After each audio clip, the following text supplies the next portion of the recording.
This is David Brower. Welcome to the Make Living Pleasurable Show. I have another beautiful guest with us today, Dr. Greg Wells. Welcome, Greg. Let me give a little introduction here before we get into the conversation. Today we are going to be talking about pleasure in slowing down to speed up. Gotta love it. Dr. Greg Wells is the founder and CEO of Wells Performance, where he acts as the performance physiologist. He's based out of Toronto, Canada, but is all over the world. I've seen him all over the world. We've been together all over the world. Well, sort of.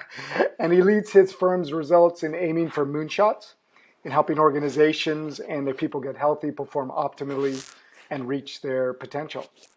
He and his team of very high-performance scientists and practitioners practice what they preach with methods and on cutting-edge science and their own results out in the field, making them one of the world's top health and performance consulting teams, which is a pretty cool thing. Greg also works as an executive coach, designs and delivers workshops, courses and programs, is a formidable speaker, which I've experienced myself in person, and he's really improving health and performance for people in organizations and elsewhere. He's the writer of at least two books that I know about that are really fantastic. The first one, The Ripple Effect, Sleep Better, Eat Better, Move Better, Think Better. Rest, Refocus, Recharge, a guide for optimizing your life, which includes a lot about brain waves, which we're surely going to get into on the conversation. And he's working on an upcoming book, which is going to be around mitochondria, energy, and breath work. So welcome to the show, Dr. Greg Wells. David, what's up, buddy? Good to see you. Thank you so much for taking the time to hang out with me. I couldn't be more excited and relieved and happy and psyched just to chat. So this is going to be awesome. Super sweet. So let's just kick right into it. I mean, what is pleasure for you anyway? Wow. Funny, I probably don't think about that enough. But what really is weird about this pandemic last 2 years or 21 months or whatever it's been, is that Judith, my wife, and I really did discover what was important to us because everything got taken away, right? So when everything's taken away, you realize what you love, what you don't love, what you need, what you don't need. And I really discovered that I need to be outdoors. That for me is one of the most important factors that basically creates a sense of awe. And if I have a day where I'm outdoors exercising, I generally feel like that was a good day. Obviously, in addition to that, there's the deep love of my children and my wife and spending time with them. And when it's possible that maybe those two things overlap, then it's like that's the moonshot of the day, right? That's just an awesome. So like going skiing with my family or mountain biking with my kids or for a walk in the woods or anything of that nature. Paddleboarding as well is a big one for me. Cycling with my friends. All of those sorts of things are just magic for me. Judith, while she thoroughly enjoys the outdoors, especially if it's hot and associated with a beach in the ocean and an amazing vista, she loves that stuff. But she really loves people. And so when she's making a dinner for a group of people, that's her thing. And we've really just been able to discover those things. I don't think we had nearly as much of an understanding of what we really love in life until this pandemic took a whole bunch of stuff away. And now we have a much greater appreciation of much fewer things, actually. So it's been, although horrific globally, it's been quite good from a self-awareness perspective for Judith and I think. That's amazing. So do all you Canadians have all this outdoor right outside your door? I mean, it's like... Yeah, no, definitely not. What about us urbanites? Yeah. So how are you getting this all in? I mean... Yeah, so we actually, funny enough, now that I sort of deconstruct it, the home that I have in Toronto is in the only part of Toronto, city of 3 million people, with like direct access to a beach. So funny enough, we're here in what's known as the beaches, part of Toronto, and I'm 50 yards away from a lake. So I can paddleboard, I can swim, and all those sorts of things outside. It's not the ocean, but it's pretty good for us. And then last year, what I did during the pandemic was move my family to a small cabin, basically in the woods in the mountains of British Columbia in the West, it's a 5-hour flight away. The family flew out, I drove out, and we basically just retreated to the mountains for 10 months, and like completely removed from society, but we wanted to be outdoors. We had high-speed internet so the kids could go to school, I could work.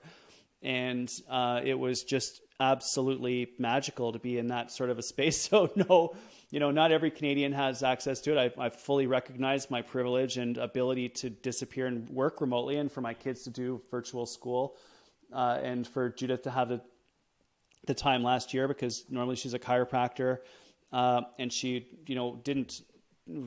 had to take us some time off during all of the lockdowns, not by choice.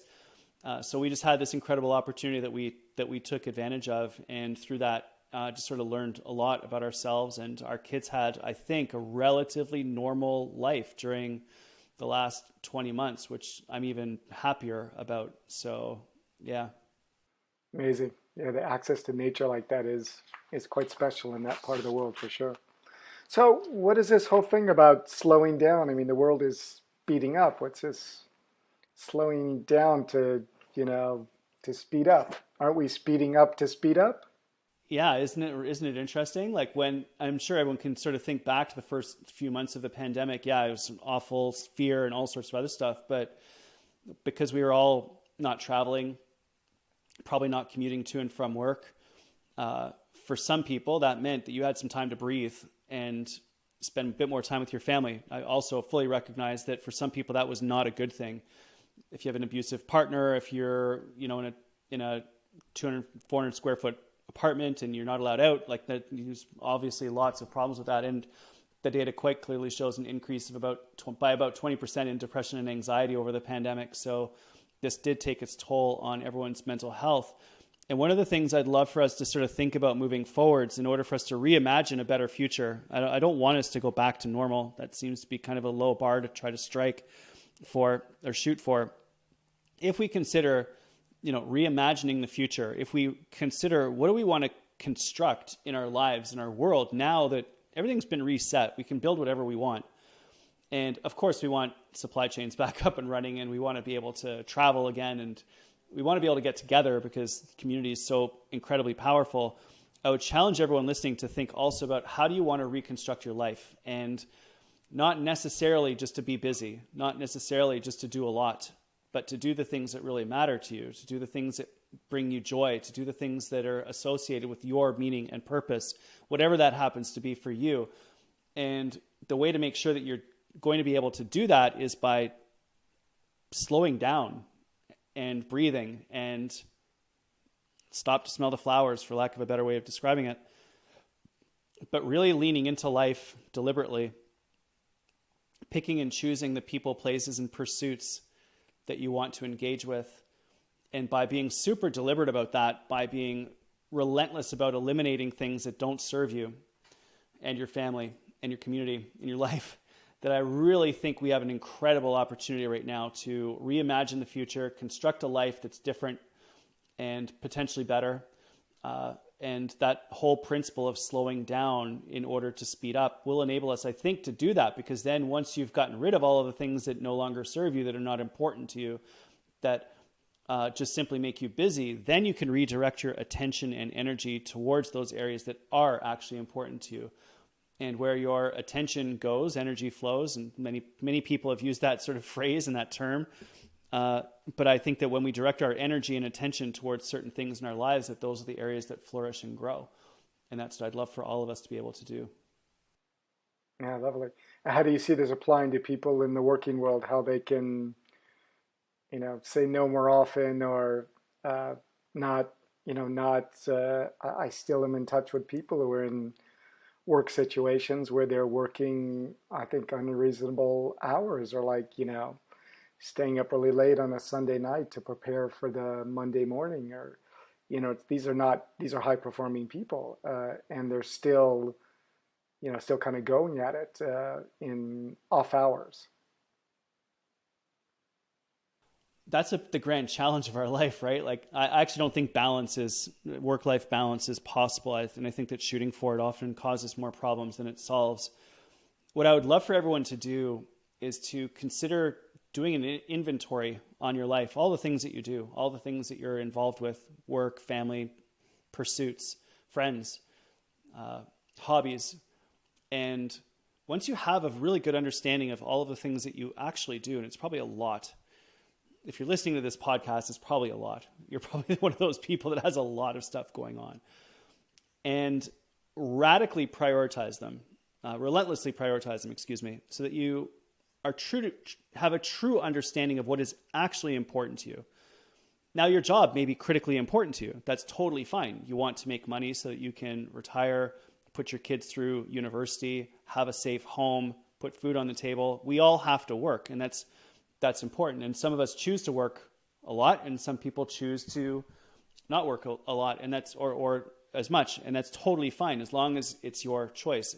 And of course, sometimes your job is very demanding of you, and that's the nature of the state that we're in at the moment, until we all get to the Star Trek point where we can do whatever we want at all times, because all of our human needs are met, which, funny enough, actually could happen if the whole world put their energy and attention towards clean drinking water and unlimited energy, which I don't think is too far in the future if we just put our minds towards that.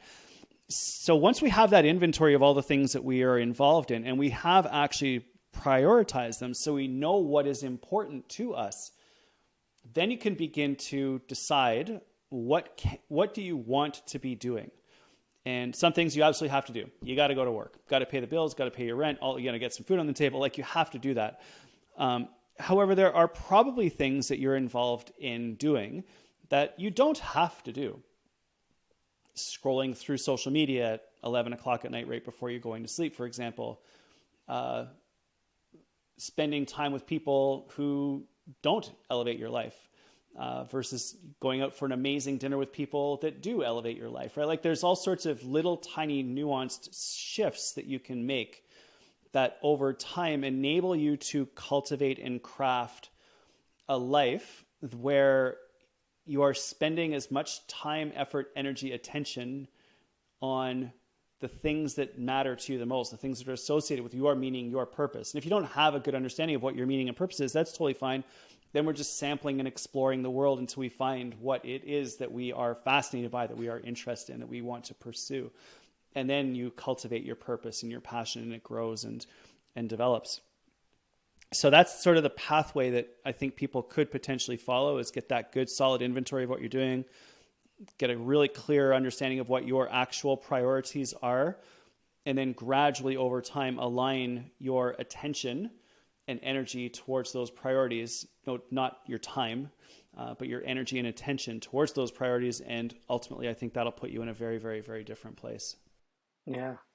So let's talk a little about the pleasure of being well rested, and that your system is nourished so that you can actually have the energy to pursue what you want to be pursuing, and or in your work to be able to have the stamina and in a way that's sustainable, so you can come back to the rest of your life and not have it be ruined because you don't have enough energy to really kind of face it there.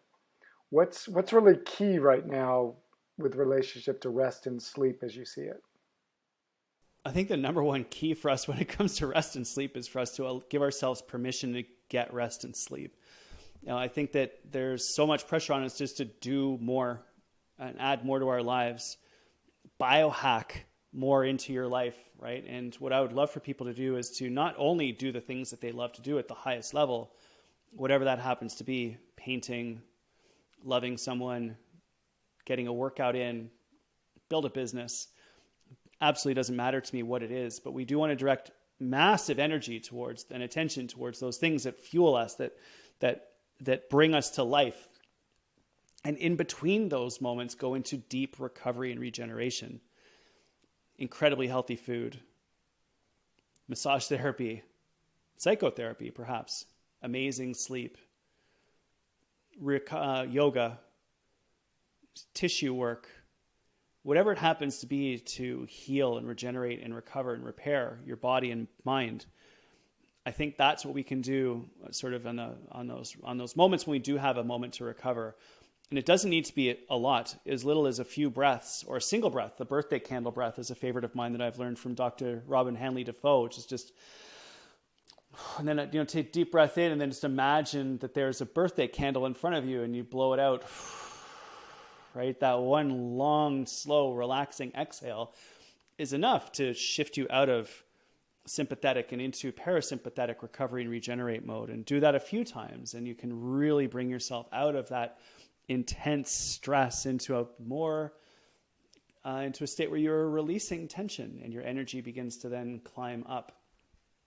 So whether it's seconds for a few breaths, or it's minutes for some meditation, or perhaps it's an hour for a workout or a healthy meal, maybe it's 90 minutes for some sauna and some massage, or maybe it's, a full day off on the weekend where you don't look at your phone.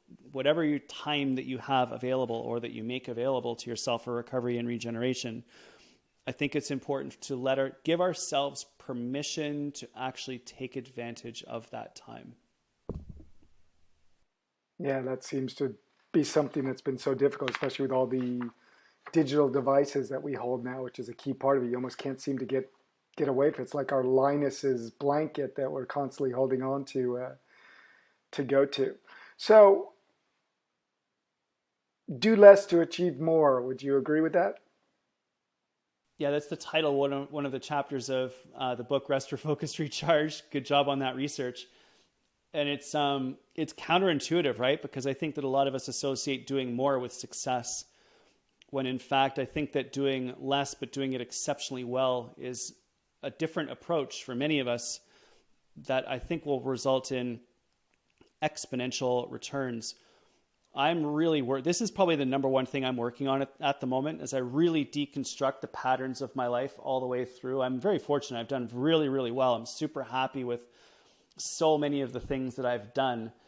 And I'm really interested right now in exploring the concept of true mastery. And as I've done loads of deconstruction and loads of journaling and loads of exploration and thinking, I've come to the conclusion that for me to get to the next level in the next 10 years of my life, shockingly in my 50s now, that mastery is the pursuit that I want to try to follow. Therefore, doing a lot less, doing many fewer things, but doing them like really preparing, really trying to be world class, really trying to dial it all in to enable me to perform to the level that I want to perform at consistently at whatever, public speaking, writing a book, doing a coaching session, getting in a workout, taking an epic vacation, exploring and having adventures with my friends and family. Like, these are all the things that I really want to try to lean into and work on sort of exponential improvements in. And as I've sort of deconstructed everything that's gone on over the last 10, 15, 20, 25, 30 years, actually, there is a pattern of busyness for a whole ton of different reasons. And so trying to be quite relentless about getting rid of certain things to enable me to go deeper is definitely one of the things that I'm contemplating and exploring. So yeah, doing less to achieve more is a big thing. I'm not sure if you can see it, but right behind me on the video, and for some people listening to audio, obviously you can't see this, but there is a book, and it's Leonardo da Vinci's biography by Walter Isaacson. And one of the things I pulled out of that book is that Leonardo only completed somewhere between 20 and 30 works in his lifetime. The Mona Lisa was unfinished. It was sitting in his room when he died. Like, it wasn't done. And I wonder if producing 1,000 pieces of work is going to be as fulfilling for you as maybe producing 10 to 20 incredible pieces of work. I think I've definitely produced 1,000 pieces of work. I think for the next 10 years, I want to get into a little bit more of maybe the 10 pieces of work. And another book right over my shoulder is A Day at El Bulli by Fran Adria, and that's all about cooking. And what's interesting about what they did at that restaurant was that they were open for 6 months of the year, but then they would close for 6 months of the year to think about what was going to happen next year, to come up with the new recipes, the new techniques, the new pieces of equipment, the new styles of cooking, or the different types of foods that they would be able to prepare for people. that deep preparation, that deep recovery, that deep, refreshing of their brain and their approach enabled them to be for several years, probably one of the top 2 or 3 restaurants on the planet. But closing for 6 months a year is counterintuitive. But when they were open, everyone wanted to be there. So that's really what I've been thinking a lot about. I think it's absolutely crucial. Obviously, there's a time in life when you can do this and a time in life when you can't. When you're straight out of university in your 20s, you just need repetitions. You got to go, right? You got to say yes to everything. You got to get all the experiences. You got to take all the jobs. You got to do all the work, right? Just to get those repetitions in.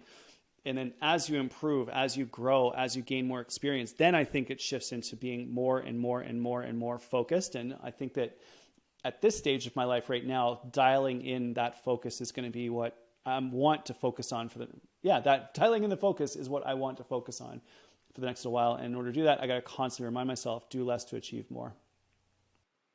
Yeah, and so this is this tapering down. And what I wonder is, how do we get more pleasure out of actually slowing down, going actually deeper, potentially deeper water, brighter, whatever the word is to actually say, we actually spend more time in something. And I wonder, how do we transition from the sensation of getting sort of the dopamine hits of sharing something, of publishing something? You actually wrote something also, which I thought was absolutely fascinating. I can't remember, it was in one of your books, and the idea was about not sharing your progress, or let's see, it was about some experiences should not be shared. You were saying that somehow it takes away from that. So I'm just wondering, how can we get better at leaning into and allowing that as we slow down? It's a different rhythm. Our brain is getting different, excitements. It's not like, it's like going from pinging all the time to suddenly, okay, let's just one ping every 4 hours. Well, it's like, you're like, how do you move on? How do you transition that? How are you experiencing that? I think that the concept of pleasure is kind of foundational to all of it. And for me, pleasure is just being in the moment, fully aware of life in this instant. And that brings your senses into the present moment. It brings your cognition into the present moment, brings your attention into the present moment, brings your energy into the present moment. And of course, sometimes you need to do strategic thinking and plan out what are you going to do in the future and have some goals. And that's one of the great things about humanity is we can actually imagine and visioneer the future and then create it. Like, that's just incredible. And so I think there is a place for that. And then there's also a place which happens shockingly rarely. It's extraordinarily difficult to do, which is to bring your attention and energy into the present moment, which is what meditation trains us to do. It's just a practice of returning to mindfulness with your attention in the here and now. A great example of this is if you've ever been to a concert and you've watched an incredible musician and everyone around you is filming it and they're staring at their screens and not up on the stage.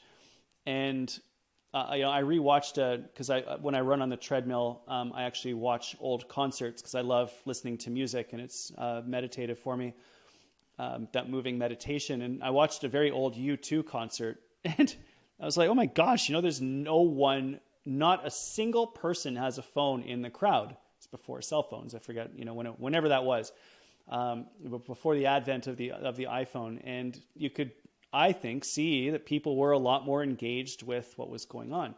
So I don't mind now going to a concert. And if there's one really epic song that I want to share with a few people, yeah, okay, I'll film the one, I'll record the one song, then put my phone away and put it in my pocket. Right? Maybe I'll take a couple pictures just to document it and then put the phone away and be in that moment. Similarly, when you're at the gym, I'm stunned by the number of people that are doing email or text messaging when they're in the gym doing your workout. I'm like, be in the gym, do your workout, turn your phone off. If you want to listen to some music, that's totally cool. But let's be here now. Similarly, at the dinner table, when you're with your family and friends, can you be at the dinner table and turn off your phone? Get it, away. Not just like turned over, but like off. So you can truly be with the group. So I think that type of a mindset of deep engagement with the present moment is inevitable when you start to go down this road, because when you're doing the things that matter to you the most, deliberately engaging with those aspects of life that bring you pleasure, that bring you closer to your purpose, closer to the pursuits that matter to you the most, then it's easy to engage with those things because you love them, or you love those people, or you love those places.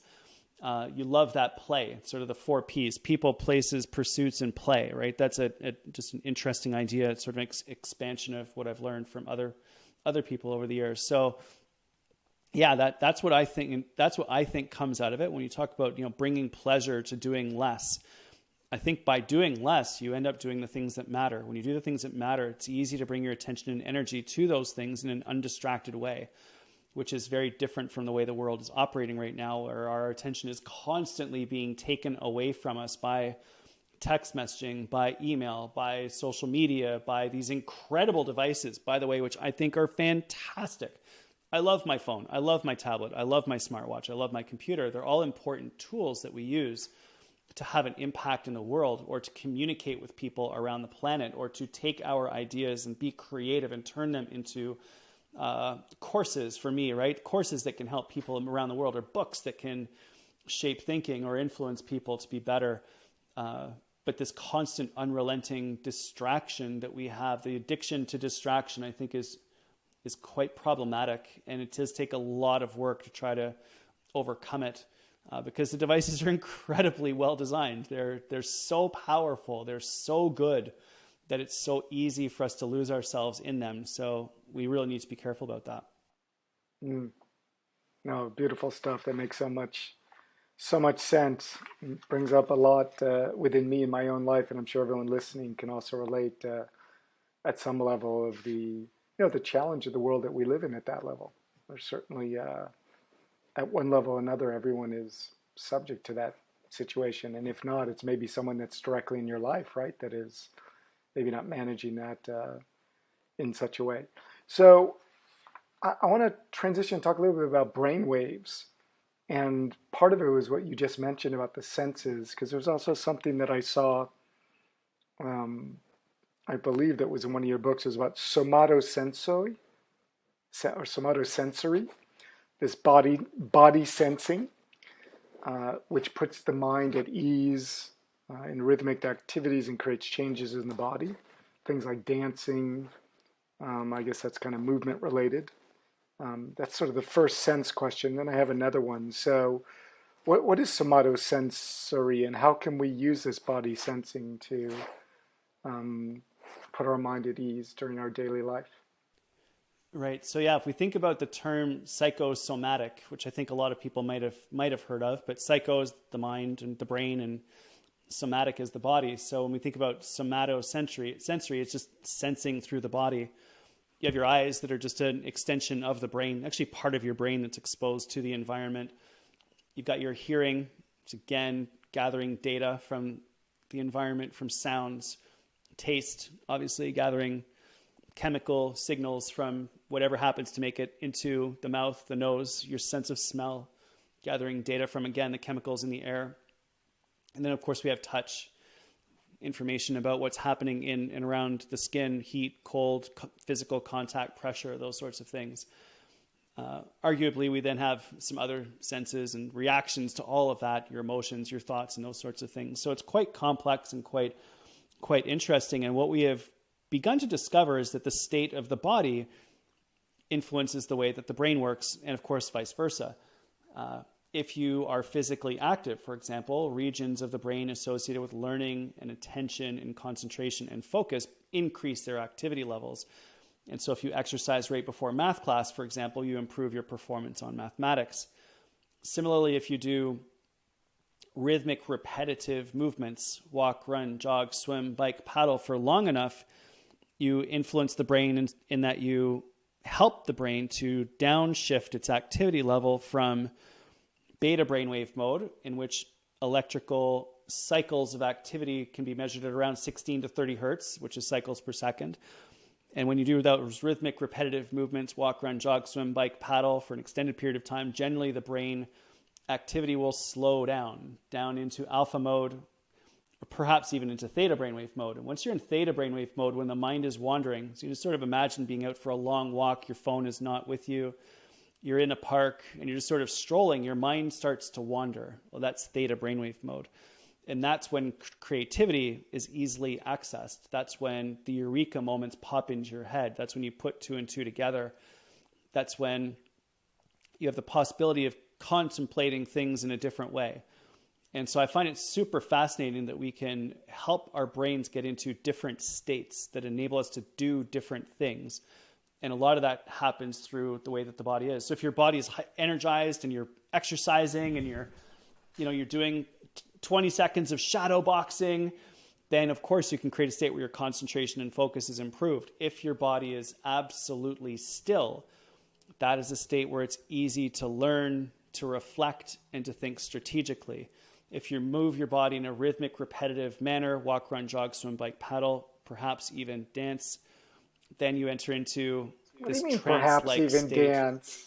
Why perhaps said that just to check out the look on your face. Dancing, singing. Right?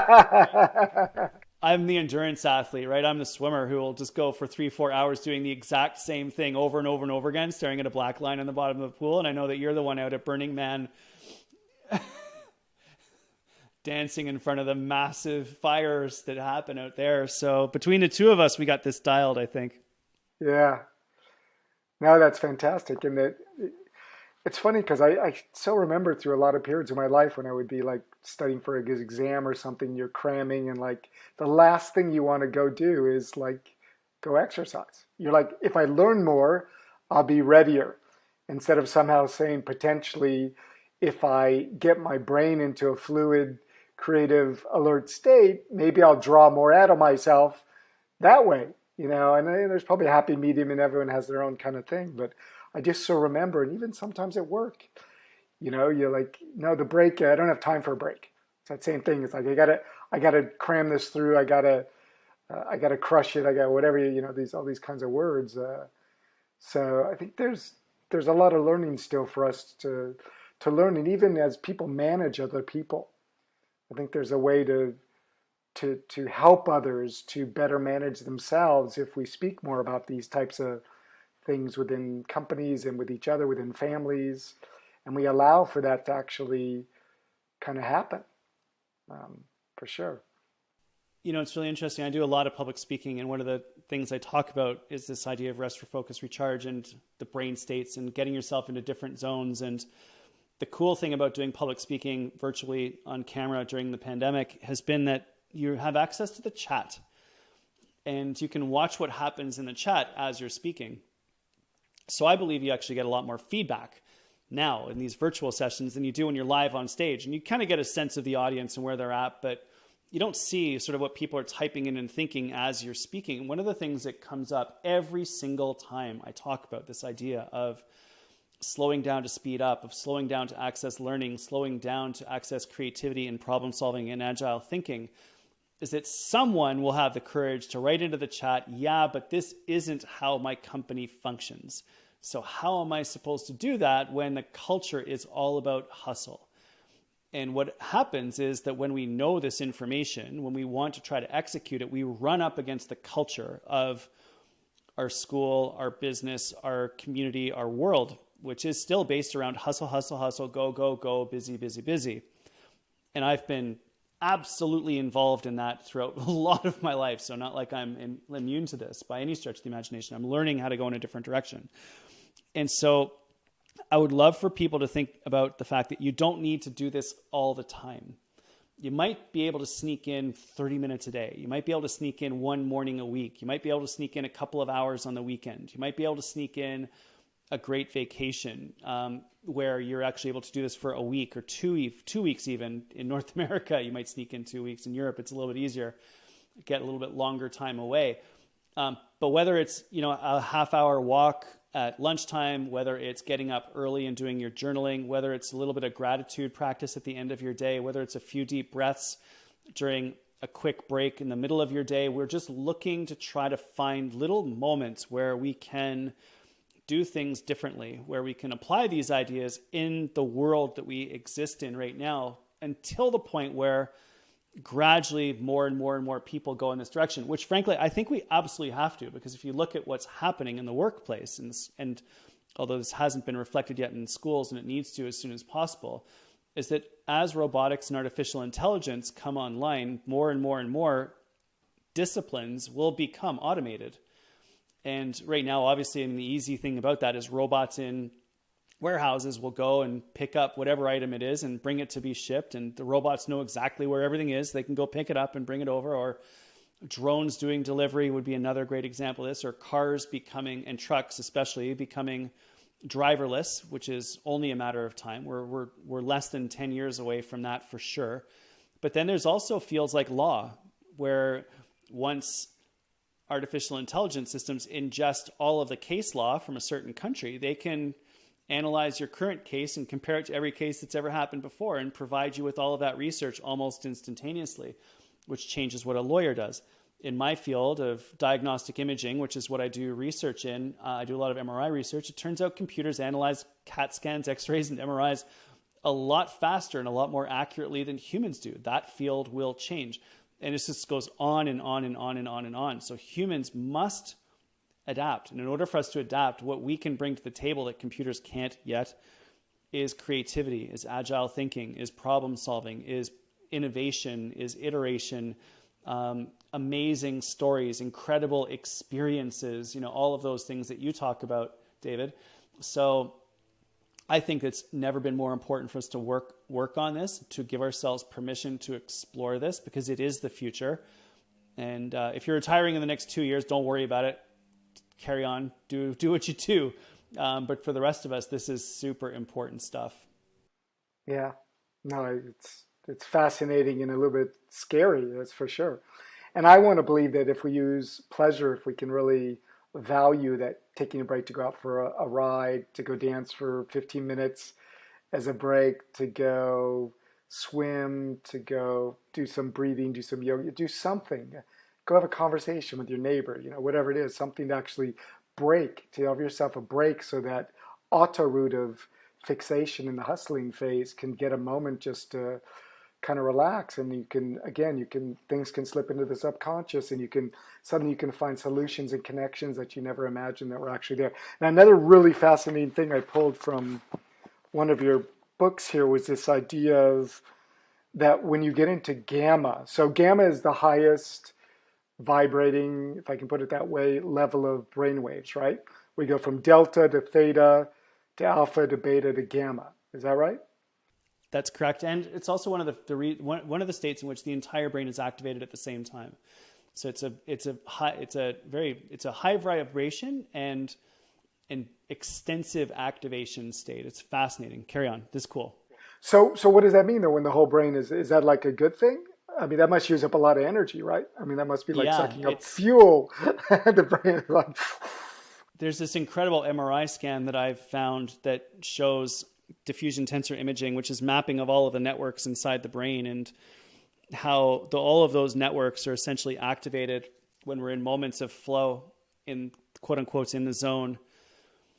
And gamma states are sort of magic moments, peak experience, where you have all of your senses functioning optimally. You're carrying in information from your eyes. Your ears are absorbing, the sounds. Your skin is sensitive to everything that's going on around you. Your attention is not distracted. Your energy levels are high. Your emotions are optimized. And that could be staring into the eyes of a loved one. That could be standing on the beach, watching the sun go down. That could be swimming in the ocean and feeling the water go over your skin. That could be dancing for hours to feeling the music pound through your body. Whatever it happens to be, artwork, painting, carpentry, solving a math problem, like whatever it happens to be, there's many, many different ways in which we can access this state and this magic moment, that these magic moments that get created in our lives. It's just so fascinating, and truly it's human experience at its true potential. I don't think we can be there all the time unless you're Buddha. But I think it's something that I would like for all of us to have a lot more of in our lives. I'd like us to have more of these magic moments, these incredible dinners, these beautiful runs, these staring in amazement at a piece of art, or bringing your attention to the present moment to look at the beautiful trees, or have that, conversation with someone that you care about, or a colleague, or, like just come up with a new idea and smell some coffee, or, drink a nice glass of wine, or listen to some awesome music, or whatever it happens to be. I just want us to have more of those magic gamma moments in our lives wherever possible.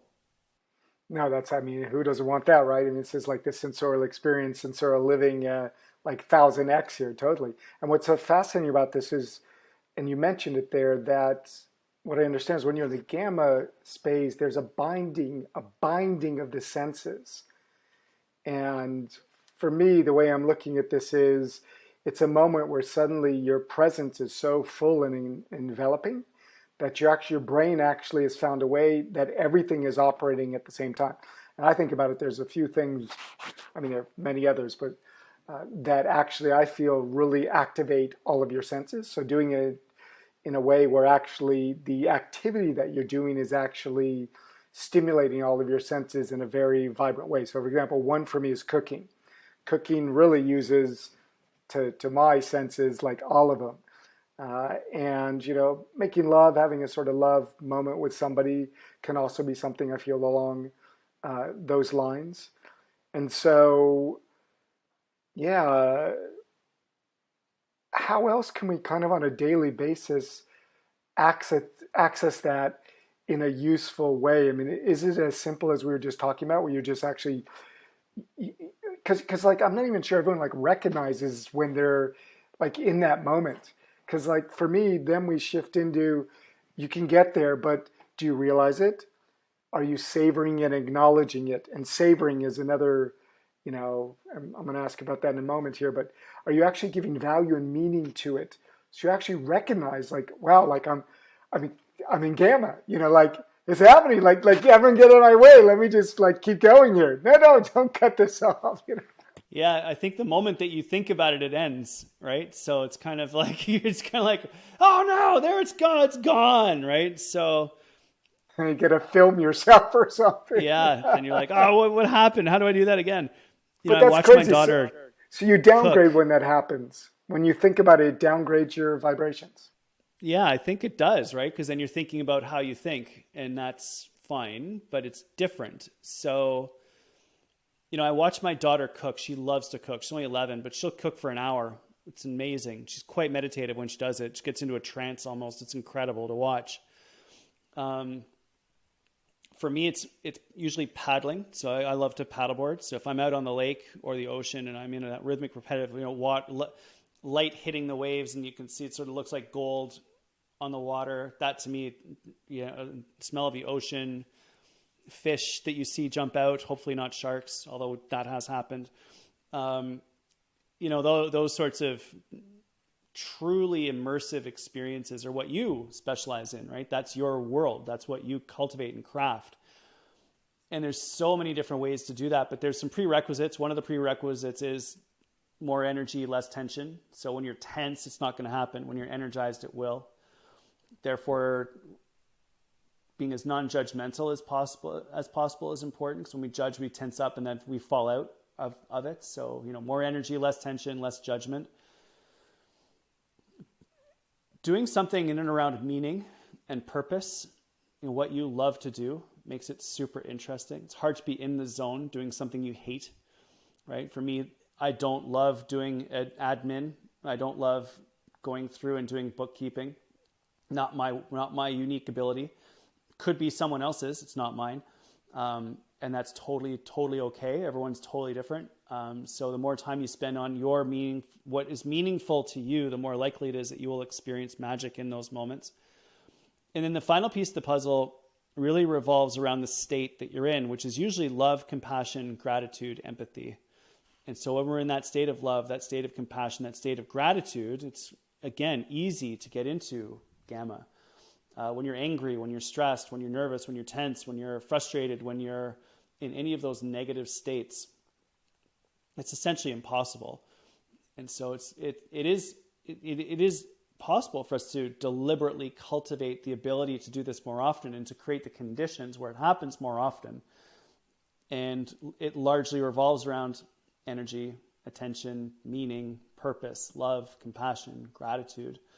And we're just getting rid of the things that don't serve us: anger, fear, frustration, jealousy, judgment, right? All of those mindsets that obviously they do. Fear serves a purpose, judgment serves a purpose. But we want to be doing the right thinking and the right emotions at the right time to make it easy for us to drop into these states as often as possible. Yeah, beautiful.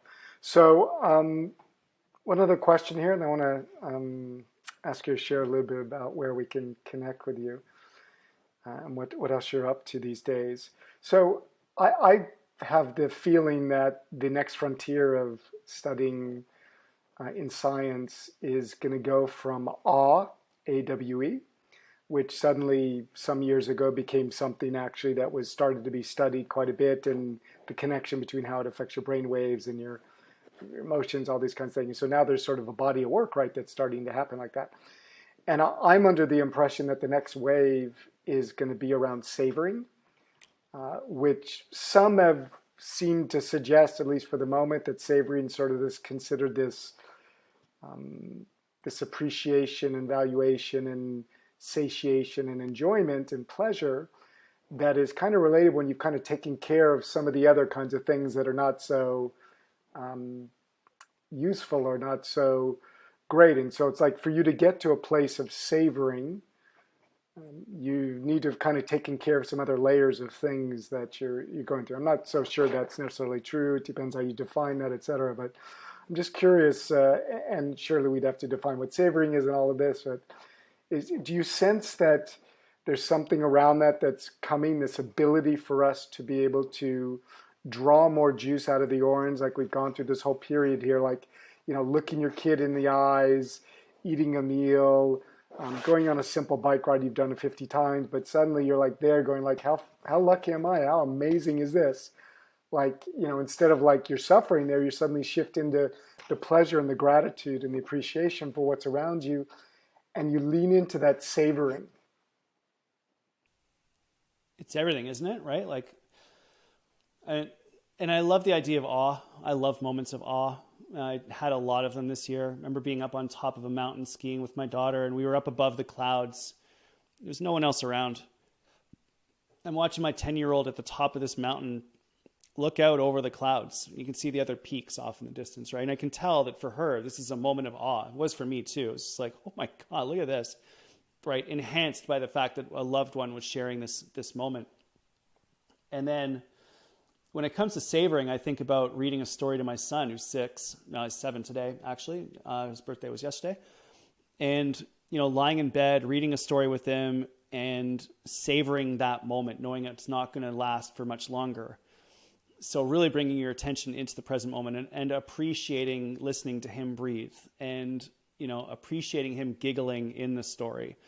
That is really, to me, sort of like awe plus appreciation plus awareness plus attention, right? So it's sort of like taking it to another level. But all of those are pretty cool. All of that's pretty amazing when we get a chance to do it. It's not easy. This isn't something you need to cultivate this deliberately and craft it deliberately and build up your capability for actually engaging in the moment and giving yourself permission to engage in the moment and allow yourself to feel what it is that you feel. So it's super fascinating. Can't wait to see where you take it, because that's obviously your world, right? This is what you're doing. This is what you're the best at. So fired up to watch how you take it to another level so I can partake in the next level of whatever it is, whatever the evolution of this is. I'm super fascinated by where you think it's going to go. Yeah, thank you. Well, Greg, where can we find you?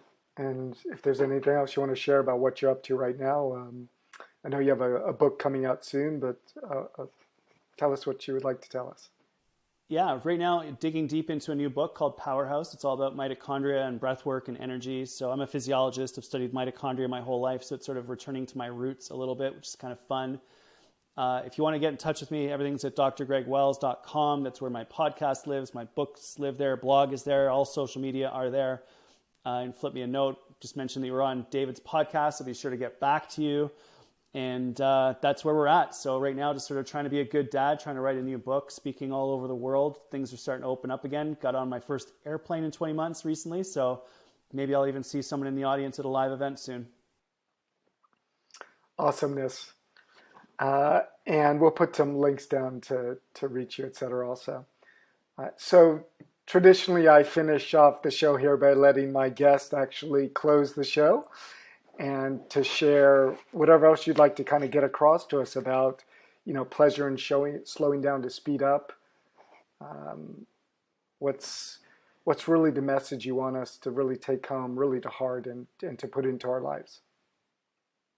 Probably the biggest message that I would love everyone to take away is literally just what you've taught me over the years, David, and that's just being like okay with the sensorial experience. It's okay to take deep pleasure in the moment and lean into that and cultivate that, and that's something that's beautiful, and that loving others is special, and you can really lean into that. And I'd love for people just to give themselves permission to do a lot more of that in their lives, and that's one of the things I've learned from you, and I'm super grateful for. So I think that's a good place for us to land and to finish, and an action item that we can all try to work on.